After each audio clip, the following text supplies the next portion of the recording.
Wow, hello my people. Thanks for subscribing to my channel. Your wish has always been my command. Thanks always. Well, meanwhile, this is another one. Right, this is another one. FCT Minister Mallam Mohammed Bello under fire over ban on protest. Okay, hashtag NSAS protesters, human rights organizations and lawyers on Thursday took a swipe at the Minister of the Federal Capital Territory Mallam Mohammed Bello over the ban on street protest in the FCT.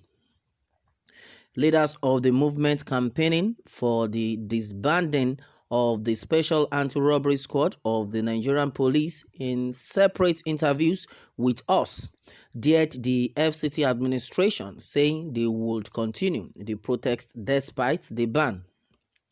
Also, human rights groups and lawyers condemned the ban and described it as unconstitutional, null and void.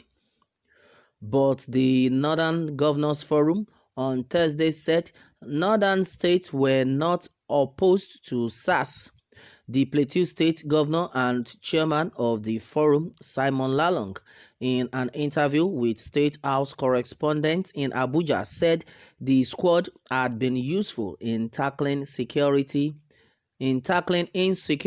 in the north. On its part, the Nigerian Governors Forum, in a communique issued after its meeting on Wednesday, supported the plan by the Inspector General of Police, Mohammed Adamu, to reform the police. It, however, asked the police to fish out operatives of the disbanded SARS whose actions caused injuries or death of innocent citizens. A few hours after the governors met, the FCT administration, in a statement by the Minister Chief Press Secretary Anthony Ogunleye, announced the ban on #NSAS protests in Abuja for alleged violation of COVID-19 protocols. The administration said it was concerned that despite the scrapping of SARS by the IG on Sunday, the demonstrations had continued causing inconveniences to law-abiding citizens.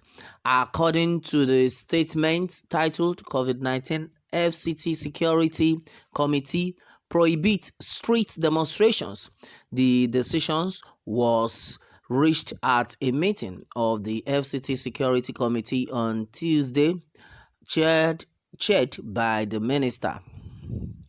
The administration said while it recognized the rights of citizens to freedom of association and movement as enshrined in the Constitution, it had observed that the unruly conduct of the crowd and manner of demonstrations are in complete violation of the COVID-19 safety protocols which were put in place to safeguard the lives of citizens.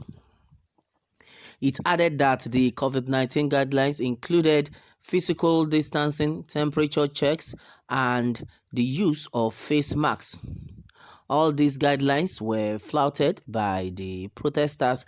Consequently, the committee directs the due to the danger posed by COVID-19. All street demonstrations, protests, and processions will not be allowed anywhere within the FCT, the FCTA stated. But the protesters said they would continue with the street rallies. Speaking to our correspondent, a leader of the #NSAS protesters, Raphael Adebayo, described the directive banning protests as insensitive. He queried the rationale for the decision, noting that the FCT ministers would not have issued the order if he had the interest of the nation at heart. Stating that youth were fighting for their survival, he noted that the protesters were not worried about the COVID-19 infections, just as he pointed out that political parties had organized campaign rallies amidst the pandemic without the government stopping them for violation the COVID-19 protocols. He said their statement speaks more to the culture of impunity that we are talking about that has permeated our system. It makes no sense that in the last couple of months we have seen a number of political parties holding rallies and campaigns and inviting people in their thousands to their campaign grounds and rallies without adhering the COVID-19 protocols. When asked if the protest would continue in the FCT, the activists replied, absolutely nothing can stop an idea whose time has come. The Nigerian youth have decided that their time for liberation is now, and in the word of Che Guevara, there is no liberator anywhere. Only the people can liberate themselves. So the Nigerian people have decided to liberate themselves. Another leading member of the #EndSARS movement, Aisha Yusufu, argued that the government and police had no right to stop the protest, adding that there were several court orders to support her stance. She advised the FCT minister to focus on the security challenge facing the nation's capital, noting that the rising cases of abduction in the satellite towns should be his concern. Yusufu said people are being kidnapped in satellite town close to Abuja. The FCT minister, has never said anything. The constitution allows protest and he cannot stop it. In 2014, when the police said we could not protest in Abuja, the #BringBackOurGirls movement went to court and won the case. The activists also called for the removal of the IG, saying he has lost control of his men and the best thing is for him to go. The executive director of the Center for Public Accountability, Olufemi Lawson, said the reported ban on peaceful protests by the FCT administration is unconstitutional, illegal, invalid, null, void, and of no effect whatsoever, and should be disregarded in its entirety. Only the president can invoke the Quarantine Act under Section 4. While FCT is under president's control, its minister cannot stand as a surrogate to invoke Quarantine Act. Also, a former president of the Committee for the Defense of Human Rights, Mr. Malachi Ogumadu, described the FCTA statement as unconstitutional and ill-advised, noting that Nigerians have right under Section 39 of the Constitution to protest.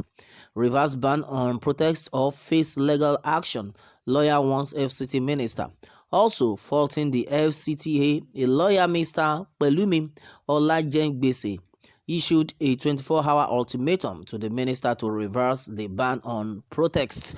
All right, that is that on this one. Well, the thing is, as it is, a lot of Nigerians have made up their minds to follow up this protest any which way, anyhow they want it. You can imagine they were using the excuse of COVID-19 to scare people, to say people should put a stop to COVID-19, to put a stop to this protest. Meanwhile, when the rally was going on governorship election, a lot of crowd, nobody talked about COVID-19. But now they are talking about adhering COVID-19. This is an excuse. Indeed, it's an excuse.